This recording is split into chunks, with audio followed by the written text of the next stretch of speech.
ನಿಮ್ಮ ಹಳೆ ಒಡವೆನ ಅಧಿಕ ಬೆಲೆಗೆ ಮಾರಬೇಕೆ? ಅಟಿಕಾಗೆ ಕಾಲ್ ಮಾಡಿ 8880 ಅಟ್ಟಿಕಾ ಗೋಲ್ಡ್ ಕಂಪನಿ. ಇಡೀ ಬೆಂಗಳೂರಿಗೆ ಒಂದು ಕಾನೂನು, ಈ ಶಿವಾಜಿ ನಗರಕ್ಕೆ ಮತ್ತೊಂದು ಕಾನೂನು ಏನಾದ್ರೂ ಇದೆಯಾ? ಶಿವಾಜಿ ನಗರದಲ್ಲಿ ಫುಟ್ಪಾತ್ ಒತ್ತುವರಿ ತೆರವು ಮಾಡಲೇಬಾರ್ದ? ಶಿವಾಜಿ ನಗರದ ಒತ್ತುವರಿ ತೆರವಿಗೆ ಹೋದ ಅಧಿಕಾರಿಗಳಿಗೆ ಪ್ರಾಣ ಭಯ. ತೆರವು ಮಾಡೋ ಅಧಿಕಾರಿಗಳನ್ನ ಅಟ್ಟಾಡಿಸಿಕೊಂಡು ಬರ್ತಾರೆ ಅಲ್ಲಿನ ಜನ. ಅಯ್ಯಯ್ಯೋ, ಮಹಿಳಾ ಅಧಿಕಾರಿಯನ್ನ ಬಿಡ್ತಾ ಇಲ್ಲ ಈ ಶಿವಾಜಿ ನಗರದ ಜನ. ಸಚಿವರೇ, ಈ ದೃಶ್ಯಗಳನ್ನೊಮ್ಮೆ ನೋಡ್ಬಿಡಿ, ಆಮೇಲೆ ನೀವೇ ನಿರ್ಧಾರ ಮಾಡಿ. ಒತ್ತುವರಿ ತೆರವಿಗೆ ಹೋದ ಅಧಿಕಾರಿಗಳಿಗೆ ಭದ್ರತೆನೇ ಇಲ್ಲ. ಇಡೀ ಬೆಂಗಳೂರಿಗೆ ಒಂದು ರೀತಿಯಾದಂತ ಕಾನೂನು ಆದ್ರೆ ಶಿವಾಜಿನಗರಕ್ಕೆ ಮತ್ತೊಂದು ರೀತಿಯಾದಂತ ಕಾನೂನು ಅಂತ ಕಾಣಿಸುತ್ತೆ. 21 ದಿನ ಆಯ್ತು ಇವತ್ತಿಗೆ, 21ನೇ ದಿನ. ಡೇ 1 ನಿಂದ ಇದುವರೆಗೂ ಯಾವ ಏರಿಯಾದಲ್ಲೂ ಕೂಡ ಯಾವ ಅಧಿಕಾರಿ ಒಬ್ಬರಿಗೂ ಕೂಡ ತೊಂದರೆ ಆಗಿಲ್ಲ, ಗಲಾಟೆ ಆಗಿಲ್ಲ, ಈ ರೀತಿಯಾಗಿ ಯಾರು ಹಲ್ಲೆಯನ್ನ ಮಾಡಿಲ್ಲ. ಶಿವಾಜಿನಗರಕ್ಕೆ ಇವತ್ತು ಎಂಟ್ರಿ ಕೊಟ್ಟಿದ್ದಾರೆ ಅಧಿಕಾರಿಗಳು. ಯಾವ ರೀತಿಯಾಗಿ ಹೊಡೆದಿದ್ದಾರೆ ನೋಡಿ ಅವರನ್ನು. ಮನುಷ್ಯರ ಇವರೆಲ್ಲ? ಅಂದ್ರೆ ಅಲ್ಲಿ ಒತ್ತುವರಿ ತೆರವು ಕಾರ್ಯಾಚರಣೆ ಮಾಡಬಾರ್ದ? ಫುಟ್ಪಾತ್, ಅಲ್ಲಿ ಫುಟ್ಪಾತ್ಗಳೇ ಕಾಣಿಸಲ್ಲ. ಯಾಕೆ ಅಂತ ಅಂದ್ರೆ ಇವರು ಅಂಗಡಿ ಮುಂಗಟ್ಟುಗಳನ್ನು ಇಟ್ಕೊಂಡ್ಬಿಟ್ಟಿದ್ದಾರೆ. ಅಲ್ಲಿ ಎಷ್ಟು ವರ್ಷಗಳಾಯ್ತು ಏನೋ ಅಲ್ಲಿ ಫುಟ್ಪಾತ್ಗಳು ಇದಾವ ಅಂತಾನೂ ಗೊತ್ತಾಗಲ್ಲ. ರಸ್ತೆಗಳ ಮೇಲೇನೆ ನಡ್ಕೊಂಡು ಹೋಗ್ಬೇಕು ಜನ. ಅಲ್ಲಿ ಎಷ್ಟು ಅಪಘಾತಗಳಾಗಿದ್ದಾವೆ ಅಂತ ಅಂದ್ರೆ ಲೆಕ್ಕನೇ ಇಲ್ಲ. ಇದನ್ನೆಲ್ಲ ಗಮನಿಸಿನೇ ಅಲ್ವಾ ಸುಪ್ರೀಂ ಕೋರ್ಟ್ ಈ ಆದೇಶವನ್ನ ಹೊರಡಿಸಿರೋದು. ಮಿನಿಮಮ್ ಕಾಮನ್ ಸೆನ್ಸ್ ಇರಬೇಕು. ಸರ್ಕಾರ ಇವರನ್ನ ಕಳಿಸ್ಕೊಟ್ಟಿದೆ, ಇವ್ರ ಜೊತೆಗೆ ಹೇಗೆ ಮಾತಾಡಬೇಕು, ಏನ್ ಕತೆ ಅಂತ. ಏಕಾಏಕಿಯಾಗಿ ಅವರ ಮೇಲೆ ದಾಳಿ ಮಾಡ್ತಾರೆ. ಒಬ್ಬ ಮಹಿಳಾ ಅಧಿಕಾರಿ ಅನ್ನೋದನ್ನು ನೋಡದೆ ಪೆಪ್ಪರ್ ಸ್ಪ್ರೇ ಮಾಡ್ತಾರೆ ಅವ್ರ ಕಣ್ಣಿಗೆ ಅಂತ ಅಂದ್ರೆ ಏನರ್ಥ? ಇವರಿಗೆ ಕಾನೂನಿನ ಭಯ ಇಲ್ಲ, ಸರ್ಕಾರದ ಭಯ ಇಲ್ಲ.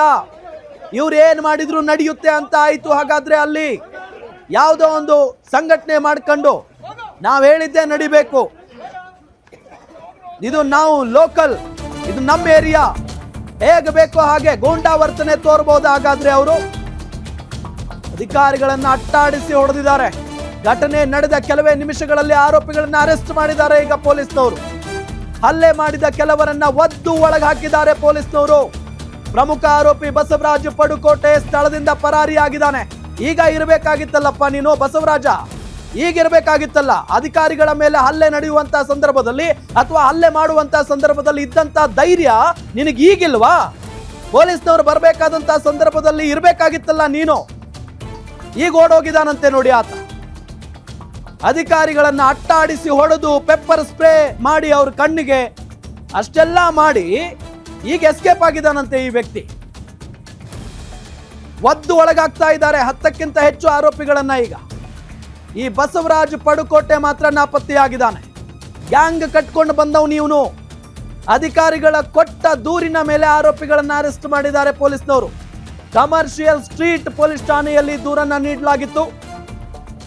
ಅಧಿಕಾರಿಗಳನ್ನ ಅಟ್ಟಾಡಿಸಿ ಹೊಡೆದವರ ಹೆಡೆಮುರಿ ಕಟ್ಟಿದ್ದಾರೆ ಈಗ ಪೊಲೀಸ್ನವರು. ಘಟನೆ ನಡೆದ ಕೆಲವೇ ನಿಮಿಷಗಳಲ್ಲಿ ಆರೋಪಿಗಳನ್ನ ಅರೆಸ್ಟ್ ಮಾಡಲಾಗಿದೆ. ಹಲ್ಲೆ ಮಾಡಿದ ಕೆಲವರನ್ನ ಒದ್ದು ಒಳಗಡೆ ಹಾಕಿದ್ದಾರೆ ಪೊಲೀಸರು. ಇವರನ್ನ ಮಾತ್ರ ಯಾವುದೇ ಕಾರಣಕ್ಕೂ ಸುಮ್ಮನೆ ಬಿಡಬಾರದು.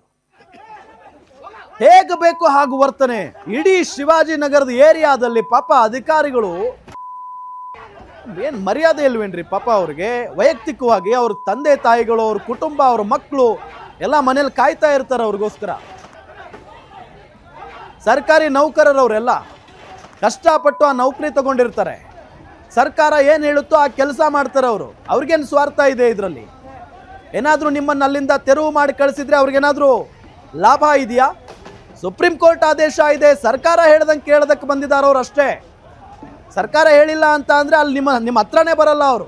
ನೀವು ಯಾರು ಅಂತಾನೆ ಗೊತ್ತಿರಲ್ಲ ಅವ್ರಿಗೆ. ಪಾಪ ಅವ್ರು ಬಂದಿದ್ದಾರೆ ಅಂತ ಅಂದರೆ ಸರ್ಕಾರ ಹೇಳಿದೆ ಅಂತ ಅರ್ಥ. ನಿಮಗೇನಾದರೂ ಇದ್ರ ಬಗ್ಗೆ ವಿರೋಧ ಇದೆಯಾ? ಹೋಗಿ DK ಶಿವಕುಮಾರ್ ಅವರನ್ನ ಕೇಳಿ. ಮುಖ್ಯಮಂತ್ರಿಗಳು ಬರ್ತಾರೆ, ನಗರಾಭಿವೃದ್ಧಿ ಸಚಿವರಿದ್ದಾರೆ, ಕೃಷ್ಣ ಬೈರೇಗೌಡರಂತೂ ಈ ವಿಚಾರವನ್ನ ಗಂಭೀರವಾಗಿ ತೆಗೆದುಕೊಂಡಿದ್ದಾರೆ. ಯಾವುದೇ ಕಾರಣಕ್ಕೂ ಈ ಆರೋಪಿಗಳನ್ನ ಮಾತ್ರ ನಾವು ಬಿಡೋದಿಲ್ಲ ಅಂತ ಹೇಳಿದ್ದಾರೆ. ಹಾಗಾಗಿನೇ ಘಟನೆ ನಡೆದ ಕೆಲವೇ ನಿಮಿಷಗಳಲ್ಲಿ ಪೊಲೀಸ್ನವರು 10ಕ್ಕಿಂತ ಹೆಚ್ಚು ಆರೋಪಿಗಳನ್ನ ಅರೆಸ್ಟ್ ಕೂಡ ಮಾಡಿದ್ದಾರೆ.